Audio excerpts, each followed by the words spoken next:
This is Think Tech Hawaii. Community matters here.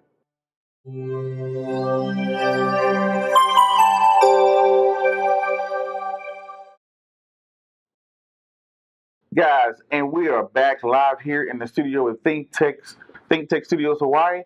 This is the Prince of Investment right here live, and I'm your host, Prince Dykes, and we're here on episode 12, and we still haven't gotten canceled. So that's always a good thing. But as you guys can already see in the description box, as you guys can see into the title, whether you're hearing this from the podcast, watching it live, you watch the replay on YouTube, Facebook, Twitter, Instagram, or whatever the case may be, you guys see in the description box, we're going to be talking about one of the most essential things out there, starting a business. Entrepreneurship seems to be so cool and easy and all of the good stuff like that, but getting it started, getting the ball rolling sometimes could be a hectic situation. So today we're going to talk about how you can start a business and doing it successfully. It's easy to start one, but to do it successfully is a different story. So today, as always, I brought on a very, very special guest to come in and talk about this, Miss Ellen Siminoff. Now, if you don't know who Miss Ellen Siminoff is, she is one of the founding vice presidents of Yahoo.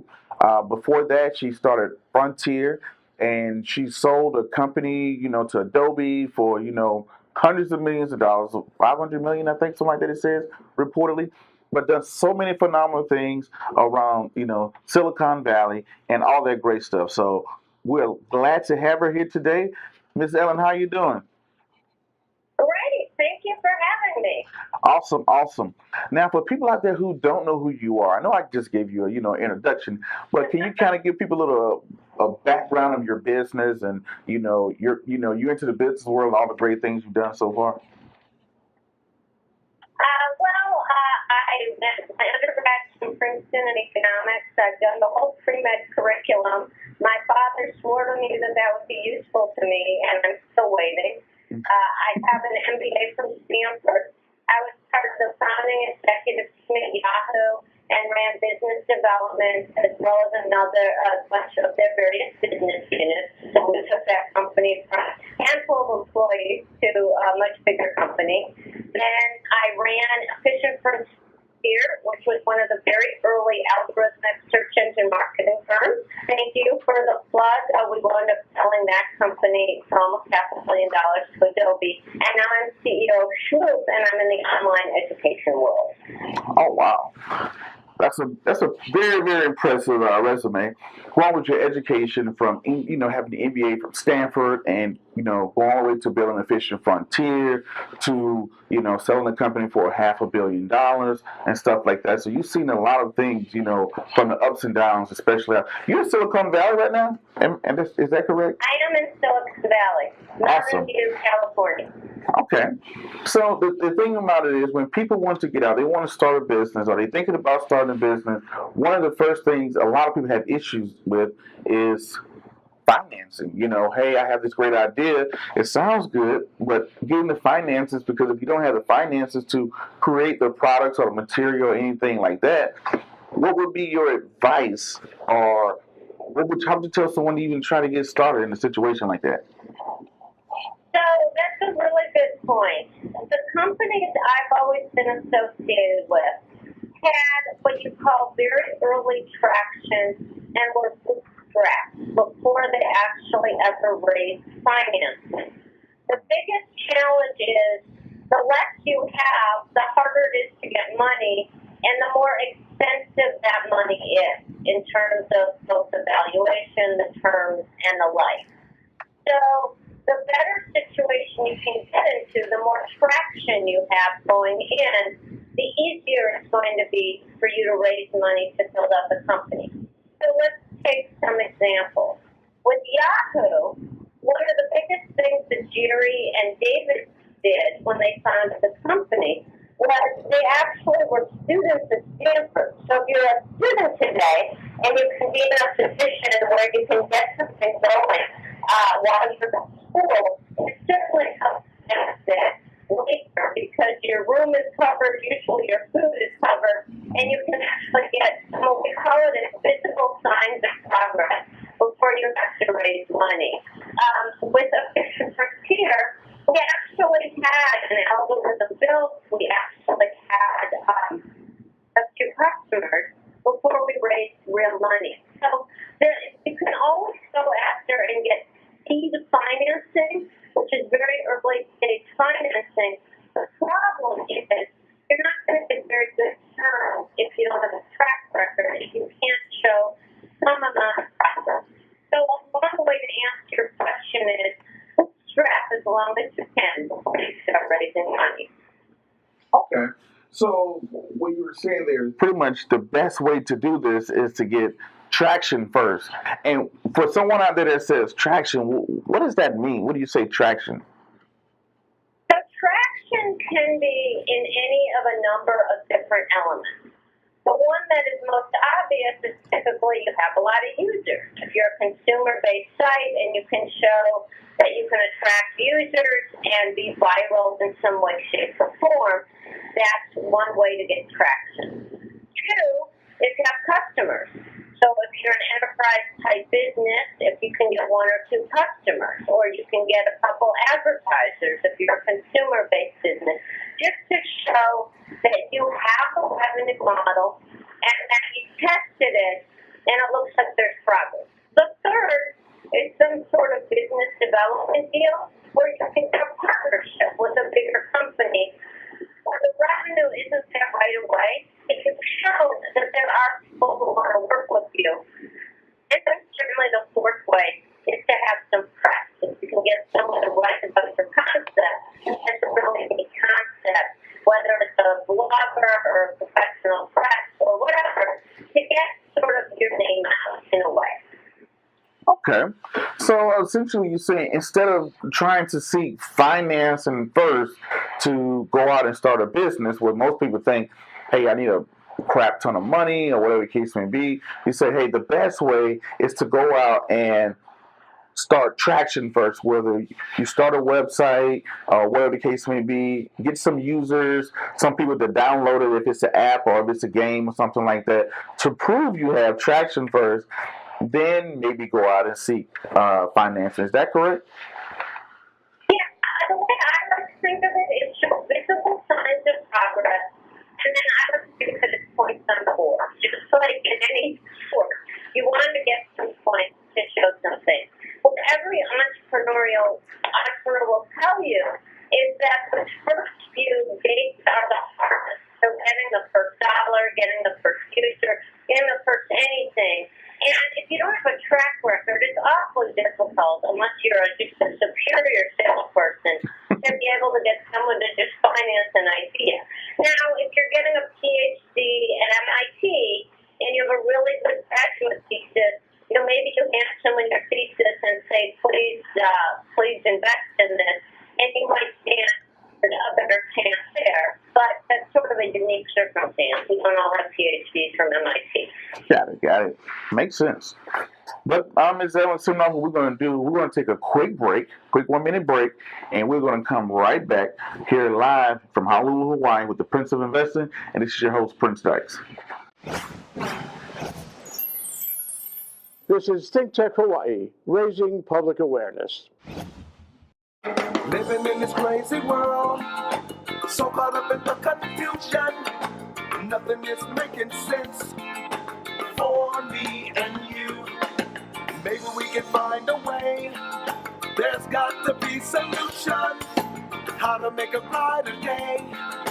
What do? We've got to give a little love, have a little hope, make this world a little better.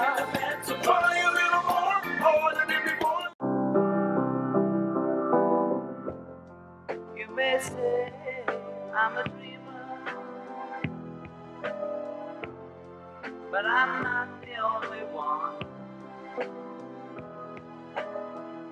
I hope someday you'll join us, and the world will live as one. Ted Ralston here, folks, your host on Where the Drone Leads, our weekly show at noon on Thursdays here on Think Tech, where we talk about drones, anything to do about drones, remotely piloted aircraft, unmanned air systems, whatever you want to call them, emerging into Hawaii's economy, educational framework, and our public life. We talk about things associated with the use, the misuse, technology, engineering, legislation, with local experts as well as people from across the country. Please join us noon on Thursdays and catch the latest on what's taking place in the world of drones that might affect you.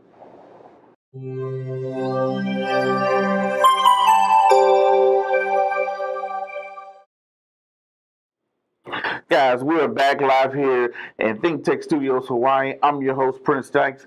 We was having a little bit of technical difficulties there with the audio, but we got that all straightened out. And plus, on top of that, we still have Miss Ellen Siminoff, one of the founding vice presidents of Yahoo, here live with us. Now, one of the things we wanted to mention that she was speaking about early, people always say, hey, I need to have money to be able to start a company. I need all of this money to be able to start a business. And she said, hey, first create a product, get some traction on the product, then go out and seek people that may want to invest in your product to seek the funding that way, which is great. So if you do get investors, that's great. But now I have a question. Now, you can't do, I don't know what the key to success is, but I do know you will never get there alone. You need other people. You need the right people. Now, when you're going forward and stuff like that, my question is, what do we have to think of as far as building a team? When you build your team, when you find people, how do you find people? Let's say if you can't afford them. What do you have to say to that, Alan? When you're looking to build a team and maybe you may not have the funding to pay everybody like you would like to pay them? So the first is any good entrepreneur, hopefully you have a good idea. Mm-hmm. And if you have a good idea, your first sale is really to sell others to work with you and to be excited about your idea. In almost any company that's in Silicon Valley, you need a good tech lead. So either you have technical chops or you need to get someone who does it. The second is you want to have someone who can help with sales, marketing, those kind of things, because you're going to want to get either users or revenue in one sort of way. There are lots of other positions that are really important, but that's the start. I mean, obviously, depending on what business you're in. Mm-hmm. The key is you're going to have to sell people on your idea, because if you can't pay them cash, because we've just talked about we want to put points on the board before you actually go out and raise money, then you're going to have to give them either very low salaries that they're going to just have to believe that as the company does better, you'll increase what you pay them, or you're going to have to give them equity in some way, shape, or form in the company. And that can be in the form of stock outright or options. But at the end of the day, a lot of wealth can be created that way, but also it's risky for the people coming on board. So they have to really believe in what you're doing. Okay.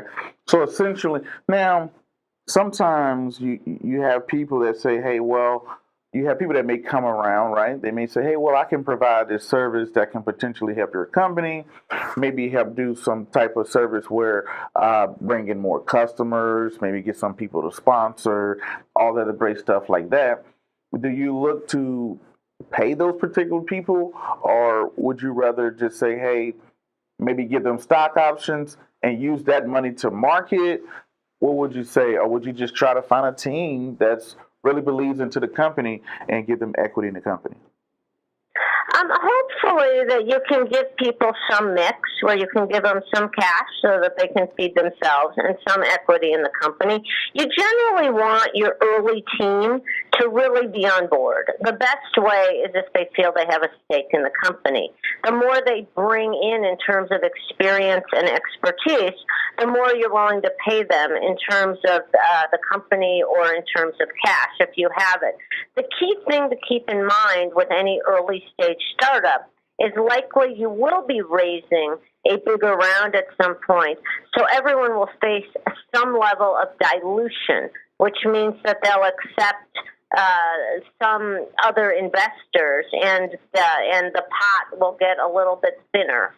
So you really have to think carefully about that early team. Okay. Hey, why do you say the early team is so crucial? Because at that time, your kind of selling an idea and a concept, both to the marketplace at large and to potential partners.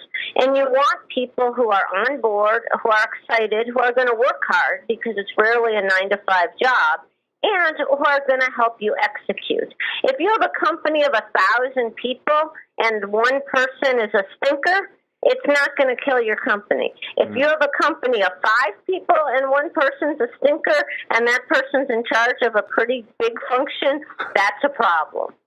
Got it. So be very crucial about the team. And if you can't afford to pay your team, either, they have to take a pretty low salary or factor off giving them equity into the company. Now, when someone say, hey, I have a company, and they may start an LLC or whatever they may start, how will one, they may not know the steps to how do I give away equity in my company? Do I need to get a lawyer? Do I need to be a written agreement? What would your advice be on that? We actually have a great section, if I can plug my company, Shmoop, at www.shmoop.com. We actually have a great area on finance, and we're building out more and more every day about how do you structure a company. And there are a lot of different formats where you can structure companies. There's limited partnerships. There's different corporations that you can set in place. And there's full partnerships. All of them have different levels of liability and control, and you have to decide which way you're going to go. You definitely want to probably go in a direction where you're going to have limited liability, so either a limited liability corporation or a full corporation in general. In terms of how you structure it, there are lots of pretty inexpensive ways that you can set up a company or in its early days. There are legal services that you can do online. There are lawyers that you can go to who can do this relatively inexpensively. It used to be really expensive to set up a company, but it's a lot easier today, and a lot of it can be done online. Got it. So you said Shmoop.com? Shmoop, SHMOOP.com. Okay, you actually have a finance course there online that one can take and help them to see what they would like to, whether they want to go LLC, a limited liability, incorporation, or whatever the case may be, that sort of thing. Exactly. We have a full range of different educational topics, and finance is a big one. One of the areas we've discovered is that people don't often take a finance course in high school, and some people are afraid to take one in college. Yet it is probably the single most important skill that you need to have. I mean, we all pay bills. We all take out eventually, debt. Either you're signing a rental agreement or you're signing a mortgage, but eventually we all need to understand finance. And if you don't understand how to set up your company, how can you grow and build it? And you're likely to have someone take advantage of you, which is just terrible. Wow. Very great point there. And, to get the education, get the financial education, and that's great that you said that, because this is a financial literacy show, somewhere that someone can tune in and listen to someone who's been there, done it at a major level, and all the other great stuff. Now, when you say Shmoop, what made you go from building, algorithms to, sell pretty much like what we know as Google Ads today, selling this company for $500 million from Yahoo, being in Silicon Valley to, hey, you know what? Let's do an online education platform. What got you into that? I'm a parent, and I think there are a couple times in your life you get really interested in education. When you actually are getting educated yourself, although at that time you might not be as interested in education as you are getting through it. When you become a parent, and apparently when you become a grandparent, because you really care then.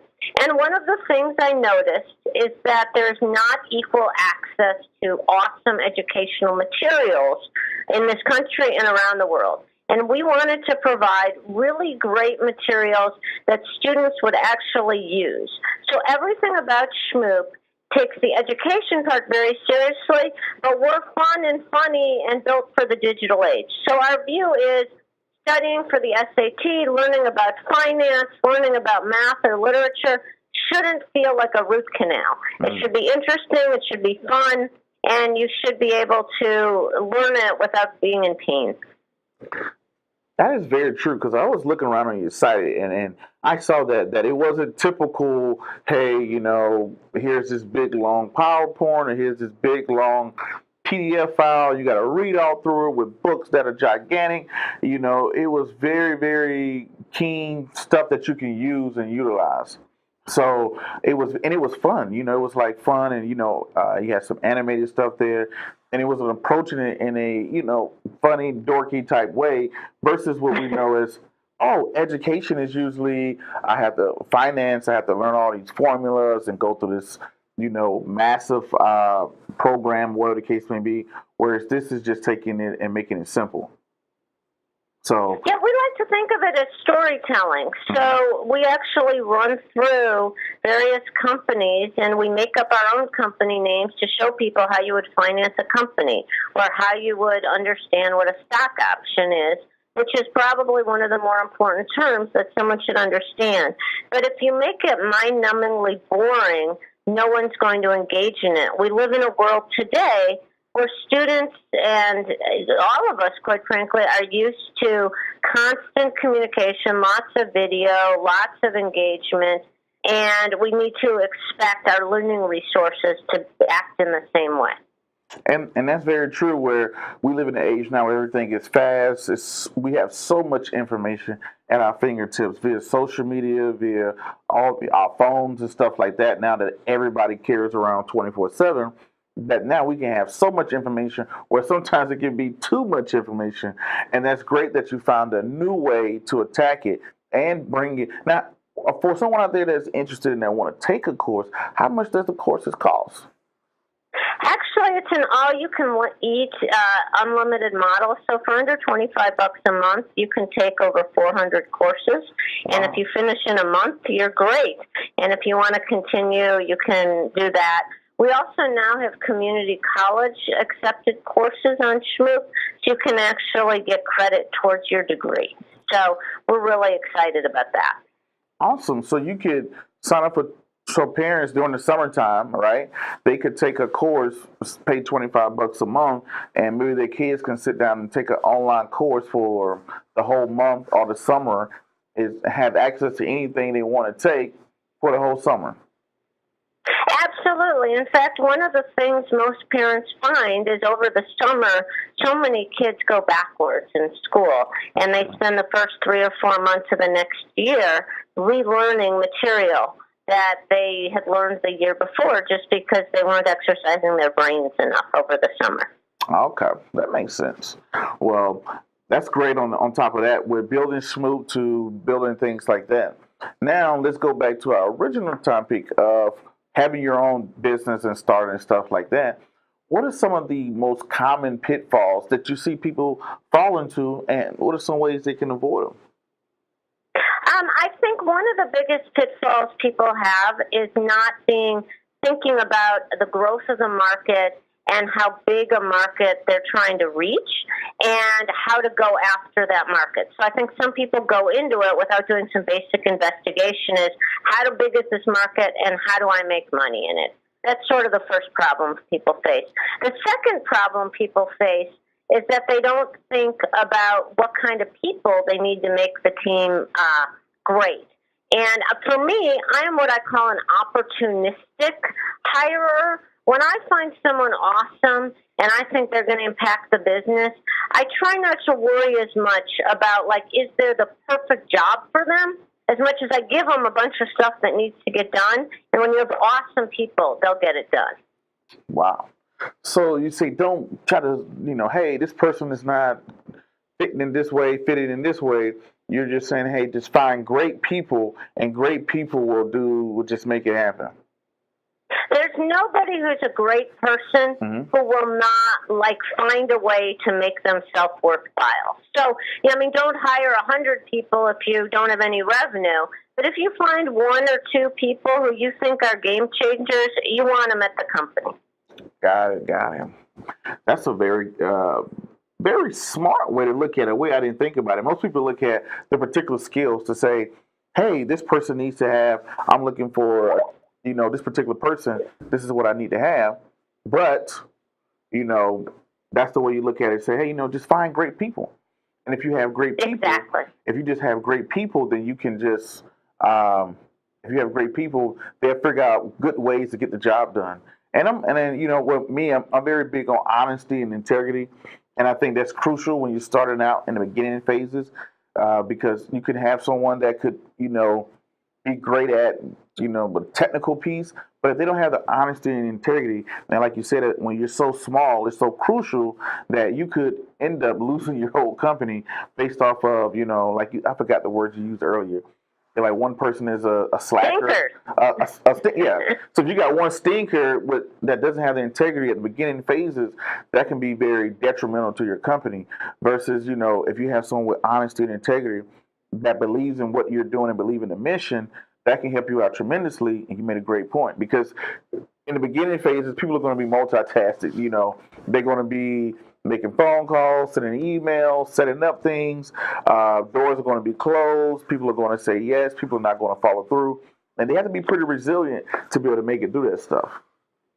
I totally agree that you need people who are ethical. That's just a very important point, especially because today, sometimes the people who work with you won't be necessarily located in the same city. I mean, we're finding that a lot of people, you know, outsource to other countries or other cities, and sometimes people just like to work remotely. And a lot of it has to do with trust and integrity and having just a team that's really dedicated.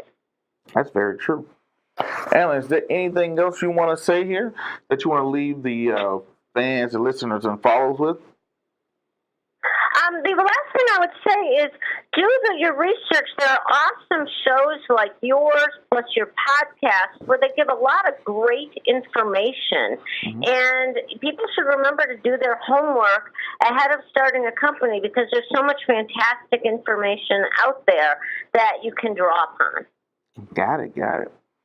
All right, ladies and gentlemen and children, whoever listening around the globe, my name is Prince Dykes. This is Miss Ellen Siminoff. We want to thank her for taking time out of her day to sit back and to, you know, out of her busy schedule and as well as accomplished as she is, to sit back and give you so much knowledge and things like that. And sometimes you kind of hear some stuff that you've heard before, but it's not a bad deal to hear it again. I like to hear it again. So I learned a lot personally. I hope you guys took away something from it. As always, guys, this is Prince Dykes. This is the Prince of Investment. Until the next podcast, video, cartoon, book, whatever you see me do crazy around the globe, peace, be safe, and I'm out. Thank you.